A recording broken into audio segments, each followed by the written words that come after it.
جو شخص کسی موذی مرض کے اندر مبتلا ہے، جیسے کہ برس کی بیماری اس کو لگ گئی، جذام کی بیماری لگ گئی، یا پھر یہ کہ کسی نے تیزاب پھینک دیا اور تیزاب پھینکنے کے نتیجے میں اس کی جسم کی جلد انتہائی مؤثر ہو چکی ہے، یا آگ سے جلا ہوا شخص ایسی بیماری کے اندر مبتلا ہو جاتا ہے کہ جو موذی مرض ہے اور انتہائی خطرناک قسم کا مرض ہے، تو ایسے مریض کے لیے یہ وظیفہ انتہائی مؤثر ہے۔ لیکن اس کے لیے آپ کو 3 روزے رکھنے پڑیں گے ایک مہینے میں، جن کو ایام بیز کے روزے کہا جاتا ہے، یعنی چاند کے اعتبار سے 13،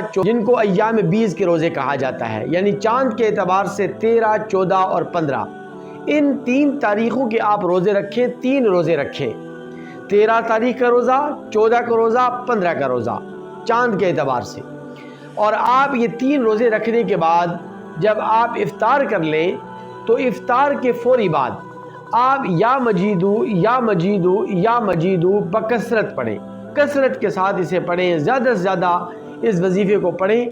اور آپ یہ وظیفہ پڑھ کر پانی کے اوپر دم کر کے آپ اسے پیتے جائیں، جتنا آپ پی سکتے ہیں، جتنا آپ یہ وظیفہ پڑھ سکتے ہیں، انشاءاللہ العزیز اللہ تبارک و تعالی اپنے اس نام الہی کی برکت سے، اس نام الہی کی برکت سے اللہ تبارک و تعالی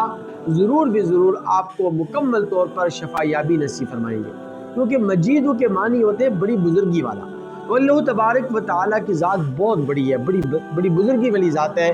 عظمت والی ذات ہے، شان والی ذات ہے، کبریائی والی ذات ہے، تو اس لیے اللہ تبارک و تعالی کے اس نام کے اندر بڑی خیر و برکتیں اللہ تبارک و تعالی نے رکھی ہیں، تو اس لیے افطار کے بعد بکثرت آپ اس کو پڑھیں اور پانی کے اوپر دم کر کے پیتے جائیں، انشاءاللہ ثم انشاءاللہ چند دنوں کے اندر ہر قسم کی موذی مرض سے آپ مکمل طور پر شفا یاب ہو جائیں گے۔